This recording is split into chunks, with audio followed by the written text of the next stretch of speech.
दिन बिगड़ते जा रहे थे।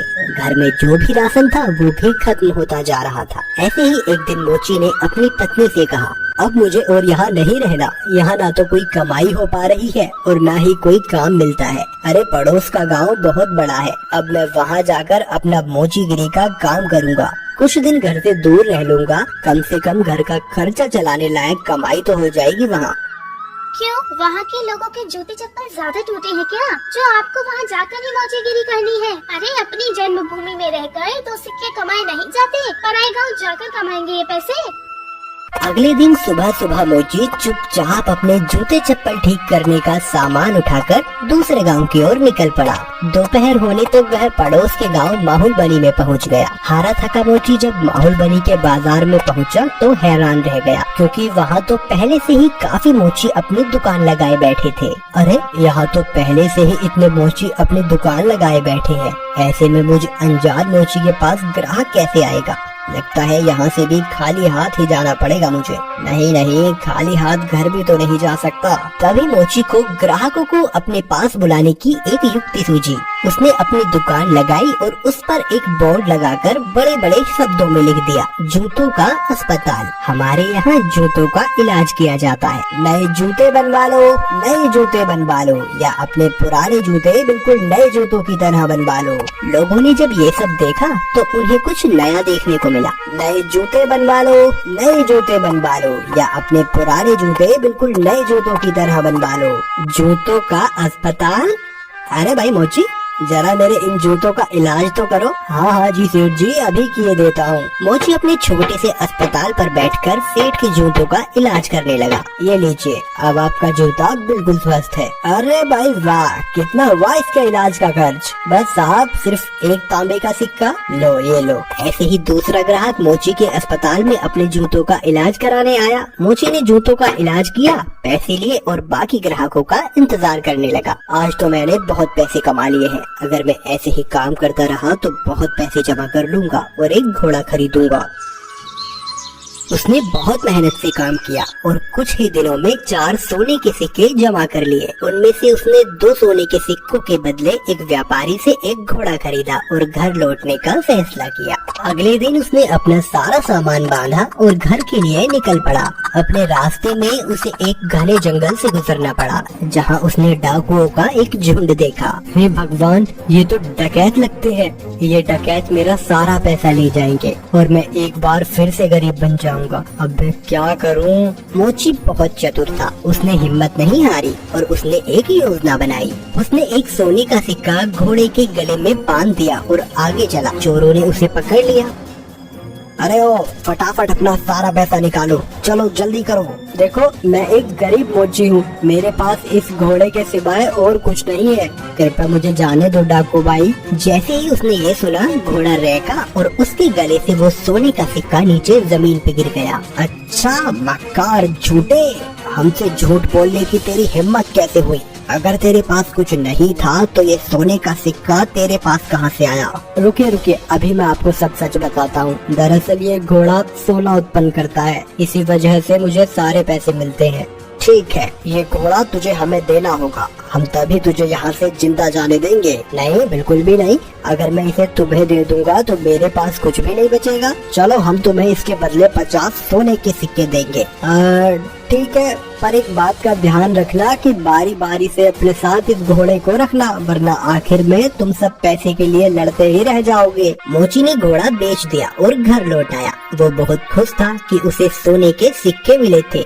इस पैसे से उसने अपने ही गांव में थोड़ी सी जमीन खरीदी। इस बीच डकैत भी घोड़े को लेकर अपने अड्डे पर पहुंच गए। वहां डकैतों के सरदार ने अपने आदमियों से कहा, इस गिरोह का सरगना होने के नाते इस घोड़े को सबसे पहले मैं रखूंगा। उन सब ने अपने सरदार की बात मानी और उस रात सरदार अपने अड्डे पर उस घोड़े के साथ सोया। अगली सुबह जब वो उठा तो उसने देखा कि वहाँ अस्तबल में कुछ भी नहीं था। उसने पूरा अस्तबल सही से देखा पर उसे कुछ नहीं मिला। वो जान गया कि इस मोची ने उसे बेवकूफ बनाया है। इस बीच एक और डकैत वहाँ आया। सरदार, आपको सोना मिला? हमें भी बताइए कि कितने सोने के सिक्के घोड़े ने उत्पन्न किए। तुम खुद ही ये पता लगा लोगे जब आज रात तुम खुद ही इस घोड़े को रखोगे। सरदार ने किसी से कुछ नहीं कहा क्योंकि वह अपने आप को बेवकूफ साबित नहीं होने देना चाहता था। एक एक करके सभी डकैतों ने घोड़े को अपने साथ रखा, पर उनमें से किसी को कुछ नहीं मिला। वे सब समझ गए कि उन्हें बेवकूफ बनाया गया है। उस मोची ने हमें बेवकूफ बनाया है, अब हम उसे सबक सिखाएंगे। सरदार, उसने ये साधारण सा घोड़ा हमें 50 सोने की मोहरों में बेचा है। हम उससे अपना पैसा वापस लेंगे और हमें धोखा देने की जुर्रत की सजा देंगे। हाँ चलो चलो।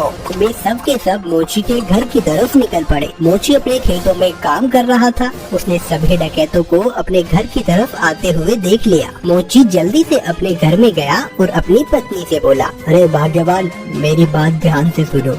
अभी एक डकैतों का झुंड यहाँ आएगा और जब वो मेरे बारे में पूछे तब तुम उनसे कहना कि मैं खेतों में काम कर रहा हूँ। फिर हमारे कुत्ते जबरा को भेजना मुझे बुलाने के लिए। ये कहकर वो अपने घर के पीछे छुप गया। कुछ देर के बाद चोर वहाँ आ पहुँचे। वो मोची कहाँ है? बुलाओ उसे, हम उससे बात करना चाहते हैं। वो तो खेत पर गए हुए हैं। आप रुकिए, मैं अभी अपने कुत्ते को भेजती हूँ उन्हें बुलाने के लिए। जबरा, तुम अपने मालिक के पास तो जाना और जाकर उनसे कहना कि कुछ लोग उनको बुलाने आए हैं। ये सब क्या है? क्या जबरा सचमुच तुम्हारे पति को यहाँ ले आएगा? जरूर, वो हर बात समझता है। जब वो खेत पर होते हैं और मुझे उनसे बात करनी होती है तो मैं बस जबरा को उनके पास भेज देती हूँ और जबरा मेरी बातें उन तक पहुँचा देता है। डकैत मोची की पत्नी से बात कर रहे थे, तभी मोची वहाँ आ पहुँचा। ओह डकैत भाई, आप आए हैं। जबरा ने मुझे बताया कि आप मुझसे कुछ बात करना चाहते हैं। हमें तुम्हारे इस घोड़े से कुछ नहीं मिला। तुमने हमें धोखा दिया, हमसे झूठ बोला। अरे आप कैसी बात कर रहे हैं? मुझे लगता है आपको कुछ तो गलतफहमी हुई है। आज जो कुछ भी मेरे पास है सब कुछ उस घोड़े की बदौलत ही है। अच्छा चलो ठीक है, हम तुम पर एक बार और विश्वास करते हैं, पर उसके बदले तुम्हें हमें ये कुत्ता भी बेचना होगा। अरे नहीं, बिल्कुल भी नहीं, मैं इस कुत्ते को तुम्हें नहीं बेच सकता। अरे चलो, हम इसके लिए तुम्हें 40 सोने के सिक्के देंगे। थोड़ा इनकार करने के बाद मोची सहमत हो गया कुत्ता बेचने के लिए।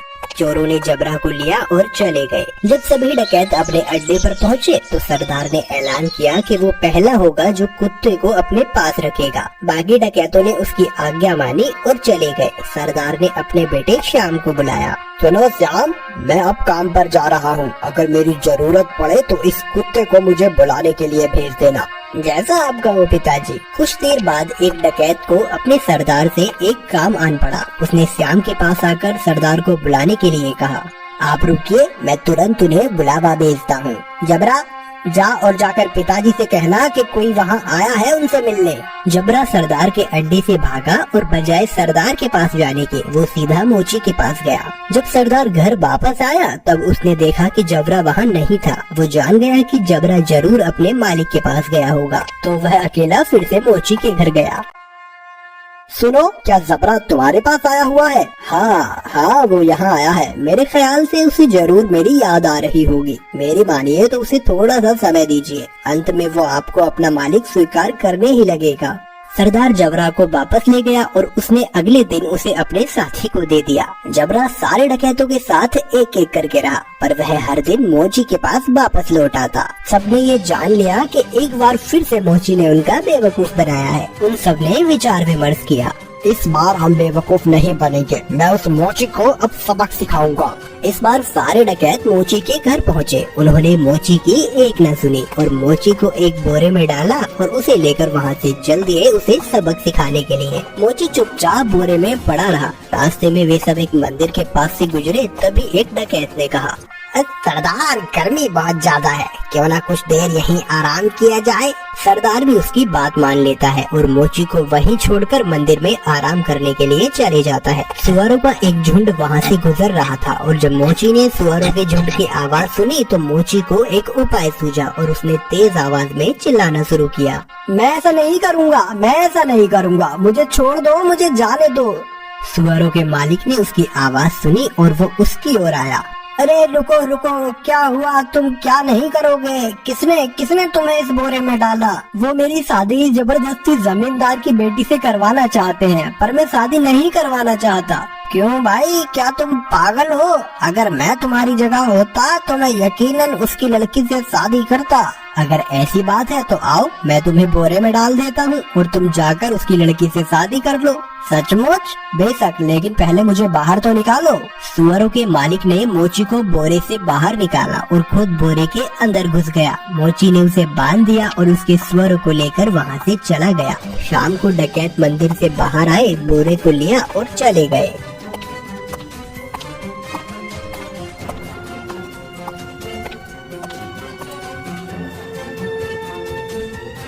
क्यों ना इस मोची को हम यहाँ इस कीचड़ में फेंक दें, ये इसे अच्छा सबक मिल जाएगा। डकैतों ने उसे कीचड़ में फेंक दिया और वहाँ से चले गए। वापस आते हुए उन्होंने मोची को सड़क पर देखा और वो हैरान रह गए। अरे तुम यहाँ कैसे पहुँचे? डकैत भाई, उस कीचड़ के नीचे एक जादू स्थान था और वहाँ बहुत सारा सोना था और बहुत सारे सुअर उस सोने की रखवाली किया करते थे। मैं इन सुअरों की मदद से वहाँ से वापस आया और कुछ सोना भी अपने लिए लेकर आया हूँ। अब फिर से वहीं जा रहा हूँ। अरे सुनो, हमें तुम उस जादू स्थान पर ले चलो और खबरदार, तुम वहाँ रखे सोने को अब हाथ भी नहीं लगाओगे। पर अरे जैसा मैं कहता हूँ वैसा करो। ठीक है, अगर तुम जोर देते हो तो। डकैतों का झुंड उस कीचड़ के पास आ ही सलामत लेकर आया हूँ। मुझे आपकी संपत्ति में एक हिस्सा तो नहीं चाहिए, पर राजकुमारी से आप मेरा विवाह करा दीजिए, क्योंकि राजकुमारी से मैं प्रेम करने लगा हूँ। विवाह? और वो भी तुम जैसे एक गरीब से?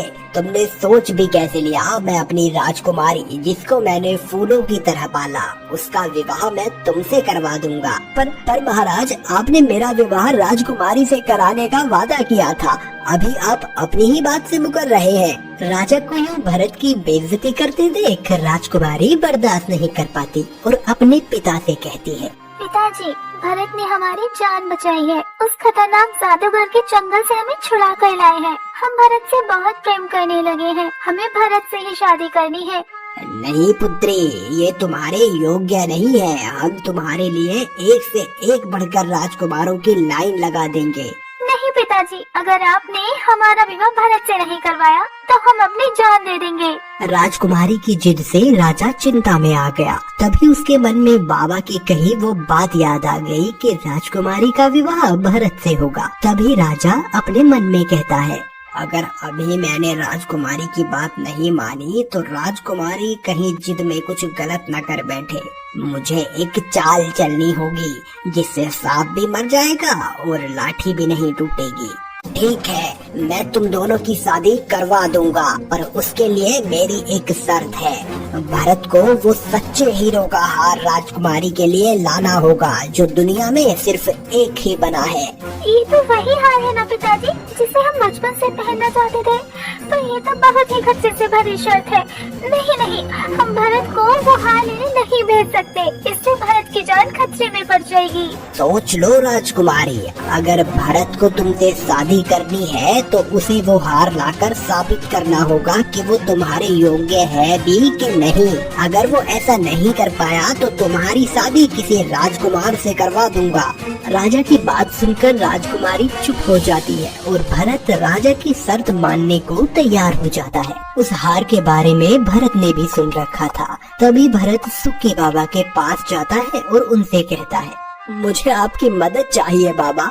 उस सच्चे हीरो के हार तक पहुंचने का रास्ता बताइए। सच्चे हीरो का हार, उसे ला पाना असंभव है। आज से पहले भी कई राजा, राजकुमार, व्यापारी, कितने लोगों ने उस हार को लाने की कोशिश की पर असफल रहे और आज तक वापस नहीं लौटे। वो लोग मारे गए, कोई जिंदा नहीं बचा। ऐसी भी कौन सी जगह है जो बाबा वहाँ से कोई वापस नहीं आया? सीसा लिशा, सारे काले जादूगरों की रानी है वो, दुनिया की सबसे बड़ी जादूगर। वो हार उसके गले में है और उससे वो हार लेना असंभव है। तुम वहाँ मत जाना भरत, वरना अनर्थ हो जाएगा। मुझे वहाँ जाना ही होगा बाबा, नहीं तो महाराज राजकुमारी का विवाह किसी और से करा देंगे। आप बस मुझे वहाँ जाने का रास्ता बताएं। भरत बाबा से पता पूछकर अपने घोड़े पर सवार होकर उस हार की तलाश में निकल पड़ता है।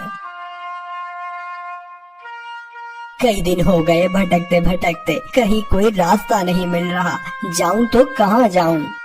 उधर राजकुमारी बेसब्री से भरत के लौटने का इंतजार कर रही थी। आप तो हमेशा से वो हार पहनना चाहती थी राजकुमारी। आप तो ये भी कहती थी कि उसी से शादी करूंगी जो मेरे लिए उस कीमती हार को लेकर आएगा। तो अब इतने चिंतित क्यों है? हाँ, मैं चाहती थी, पर अभी मैं भरत से प्रेम करने लगी हूँ। मुझे वो हार नहीं चाहिए, बस भरत से ही सलामत वापस लौट आए। उधर चलते चलते भरत को रात हो गई थी। तभी वो एक सुनसान सी जगह पर पहुंचा। वहाँ बहुत सारी इंसानी शक्ल की दिखने वाली मूर्ति थी। इससे पहले भरत आगे बढ़ता, एक खतरनाक बुढ़िया भरत का रास्ता रोक लेती है। क्या तुम भी उसी हार की तलाश में निकले हो? आपको कैसे पता माता जी? और आप इस वीराने में अकेले क्या कर रही हैं? ये जगह आपके लिए सुरक्षित नहीं है। तू वही है जो बरसों बाद सब बदलने वाला है। मैं आपकी बात का मतलब नहीं समझा माँ जी। अगर तुझे वो हार चाहिए तो तुझे मेरी पहेली का जवाब देना होगा। याद रहे, अगर जवाब गलत निकला और नहीं दे पाया तो तू भी इन बाकी लोगों की तरह पत्थर के बन जाएगा। बुढ़िया की बात सुनकर भरत घबरा जाता है। इसका मतलब ये सब पत्थर की मूरत नहीं बल्कि इंसान है जो पत्थर बन चुके हैं। क्या इन्हें सही करने का कोई तरीका नहीं है? तरीका है। अगर तू उस हार को हासिल करने में कामयाब हो गया और शीशालीसा की दुनिया से सही सलामत वापस निकल आया तो ये सब लोग फिर से इंसान बन जाएंगे। भूलना मत, ये सब वही लोग हैं जो इस हार की तलाश में आए थे। ठीक है, मैं इनको ठीक करने की कोशिश जरूर करूँगा। आप पहेली पूछिए। ठीक है, फिर बताओ। चुपके से मैं आती हूँ, तुमको रोज सुलाती हूँ, आहट पाकर सूरज की जल्दी से भाग जाती हूँ। इसका जवाब तो बहुत ही आसान है, रात। रात ही तो है। मैंने कहा था ना, सब बदलने वाला है। अचानक से वो बुढ़िया गायब हो जाती है और वहाँ भरत को एक दरवाजा नजर आता है। अरे, ये दरवाजा पहले तो नहीं था। लगता है पहेली सुलझाने के बाद शीशालिसा तक पहुँचने का रास्ता मिल गया है। भरत उस दरवाजे को पार कर देता है और वो नई जगह पहुँच जाता है। बहुत भूख भी लग रही है, खाने को भी कुछ नहीं है। अभी मंजिल भी दूर है और सिर्फ ये 2 घूंट पानी ही बचा है। इसे ही पी लेता हूँ, कुछ तो चलने की ताकत आएगी ही। ये पानी मुझे दे दो भैया, बहुत प्यास लगी है, कई दिन से भूखा हूँ। अगर मैंने ये पानी इसे दे दिया तो मैं प्यास से मर जाऊंगा। मुझे वो हार भी ढूंढना है। राजकुमारी मेरा इंतजार कर रही होगी और अगर मैंने पी लिया तो एक बच्चा मारा जाएगा। क्या सोच रहे हो भैया, पानी दो ना। ठीक है, ये लो पानी। किसी को प्यासा रखकर मैं पानी कैसे पी सकता हूँ? सब बदलने वाला है। तो इम्तिहान में पास हो गया, सब बदलने वाला है। दूसरे ही पल वो बच्चा भी गायब हो गया, जिससे भरत हैरान हो जाता है। तभी फिर से एक दरवाजा भरत को नजर आता है। भरत उस दरवाजे में जाकर एक अंधेरी जगह में पहुंच जाता है, जहां से कुछ अजीब सी आवाज आ रही थी। लगता है यही शीशालिसा की दुनिया है, पर यह तो बहुत ही अजीब है। अंदर जाकर देखता हूँ। जैसे ही भरत अंदर गया तभी शीशालिसा भरत के सामने आकर खड़ी हो गई। वो देखने में बहुत ही खूबसूरत थी। उसके गले में वही हार था जो बहुत चमक रहा था। आप ही शीशालिसा है ना? आप मुझे ये हार दे दीजिए। ओह, तो तुम ये हार लेने आए हो। वैसे काफी बहादुर हो तुम। बहुत कम लोग थे जो मुझ तक पहुंच पाए। बाकी तो सारे रास्ते में ही मर गए और जो मुझ तक पहुंचे वो बेचारे मेरे हाथों मारे गए। भरत समझ गया था कि शीशालिसा इतनी आसानी से वो हार नहीं देगी। उसे कुछ तो सोचना पड़ेगा। तभी शीशालिसा भरत के पास आकर मीठी आवाज में कहती है, वैसे तो आने के बाद मैं एक पल नहीं लगाती किसी की जान लेने में, पर तुम इतने हसीन और अच्छे दिखते हो कि पहली नजर में ही तुमसे प्यार हो गया है। हम तुमसे विवाह करना चाहते हैं। ये तुम क्या कह रही हो? मैं राजकुमारी से प्यार करता हूँ, उसी के लिए ये हार भी लेने आया हूँ। तुम ये हार मुझे दे दो, वो मेरा इंतजार कर रही होगी। तुम्हारी इतनी हिम्मत, तुम मुझसे विवाह करने से इनकार करो। जब तक मुझसे विवाह करने को राजी नहीं हो जाते तब तक तुम यही शीशालिसा की कैद में रहोगे। सीसालिशा भरत को अपने पास कैद कर लेती है। ऐसे ही वक्त बीतता गया। न भरत ने सीसालिशा से विवाह करने को हाँ बोला और न भरत उसकी कैद से आजाद हुआ। उधर राजकुमारी भरत के ना लौटने पर मायूस हो चुकी थी। तभी राजा ने राजकुमारी को बुलाकर कहा, हमने तुम्हारी जिद का मान रखा, पर भरत ने हमारी बताई शर्त पूरी नहीं की, इसलिए अब तुम्हें राजकुमार कौशल से विवाह करना होगा। नहीं पिताजी, भरत जरूर वापस लौटेगा, ये हमारा दिल कहता है। हम किसी और से विवाह नहीं कर सकते। हमने जो तय किया है वही होगा। राजकुमार कौशल से राजकुमारी के विवाह की तैयारियां शुरू की जाए। एक तरफ राजकुमारी के विवाह की तैयारी शुरू हो चुकी थी, तो वही भरत अभी तक सीसालिशा की कैद से आजाद न हो सका था। उस दिन भी वो वहीं बैठा यही सोच रहा था, अगर मैंने जल्द कुछ नहीं किया तो बहुत देर हो जाएगी। राजकुमारी मेरा इंतजार कर रही होगी, मुझे कुछ तो सोचना होगा। सीसालिशा से हार लेने का और यहाँ से बच निकलने का कोई तो तरीका होगा। बहुत सोचने के बाद भरत ने एक तरकीब सोची। सीसालिशा जब भरत के पास आई तो भरत बोला, तुम मुझसे विवाह करना चाहती हो ना? मैं उसके लिए तैयार हूँ। क्या तुम सच कह रहे हो? पर तुम अचानक से ऐसा क्यों बोल रहे हो? कहीं इसमें तुम्हारी कोई चाल तो नहीं मुझे धोखा देने की?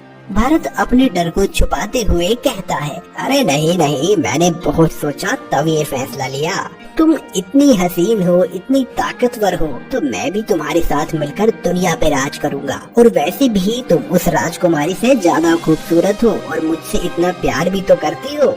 ये सुनकर सीसालिशा बहुत खुश हो जाती है। ठीक है, फिर आज रात को हम विवाह करेंगे, पर उससे पहले मुझे एक जरूरी काम करना है। तुम तब तक विवाह की तैयारियां करो, अब से तुम आजाद हो। भरत रात होने का इंतजार करने लगता है। तभी सीसालिशा चुपके से कहीं जाने लगती है। भरत उसका पीछा करता है तो वो एक कमरे में पहुंच जाती है जहां एक शीशा रखा था।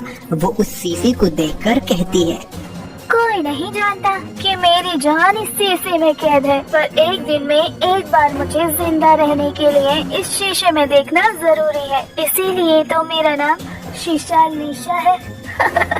थोड़ी ही देर में सीसालिशा वहाँ से चली जाती है और शादी के मंडप में जाकर भरत का इंतजार करने लगती है। भरत भी उस कमरे में चला जाता है। अच्छा, तो ये है इस जादूगरनी को मारने का राज, अब तो तू गई। भरत उस शीशे को तोड़ देता है। शीशा टूटते ही वो गायब हो जाती है और हार उसके गले से निकलकर वहीं गिर जाता है। भरत उस मंडप में जाता है और वो हार उठाकर वापस महल के लिए निकल पड़ता है। लौटते वक्त उसे कोई भी अजीब चीज नहीं मिलती।